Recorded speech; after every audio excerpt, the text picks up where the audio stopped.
Hello again, this is Michael Wojcik with your Our Town Legislative Rundown. The legislature is back from spring break, and so am I. And I just have to say, how great is it that we live in Rochester, Minnesota? As I'm recording this, it was in the mid-80s today, and we have a freeze warning for this weekend. How cool is that? Could you imagine how unexciting it would be to live in a place like San Diego, where it's 73 degrees and sunny with a nice ocean breeze every single day? I mean, that would be awful. This is a lot of fun. We're blessed to be here in Rochester, Minnesota.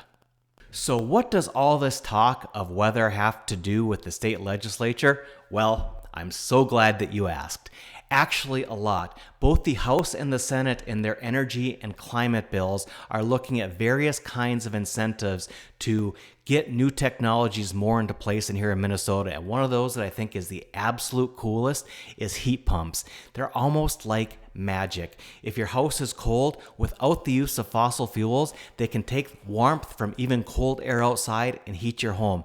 Conversely, they can cool your home in the same way. But they're expensive, like most new technologies are.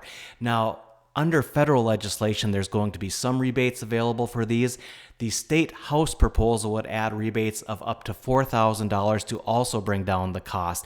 Much like LED lights, as more and more people use these technologies, they become more widespread and more affordable. And yet another reminder that even when you have one party in control of most of state government, good bipartisan ideas do still happen. House File 463 passed by a 129-0 vote.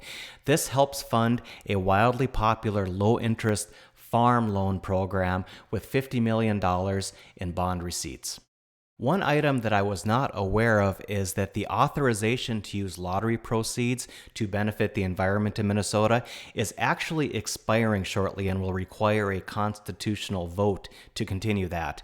Now, there's work being done, there's disagreements on some of the details, but it is likely that we may see a constitutional amendment on the ballot in 2024. Now, one of the more consequential bills that passed the House this week is House File 2073, which will move on to the Senate. This is the funding for higher education, and this is a pretty significant increase of about 18.5% over current funding levels. One of the things it hopes to accomplish is, again, a freeze of tuition rates here in the state of Minnesota. Additionally, I noted that part of that bill actually directs nearly $4 million to the Mayo Foundation for their medical school here in Rochester. And finally this week, as we mark the passing of the 100th day of this legislative session, it has been incredibly busy. It looks to continue to be incredibly busy.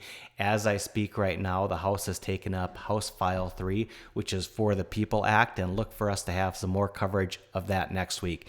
This is Michael Wojcik with your Our Town Legislative Rundown.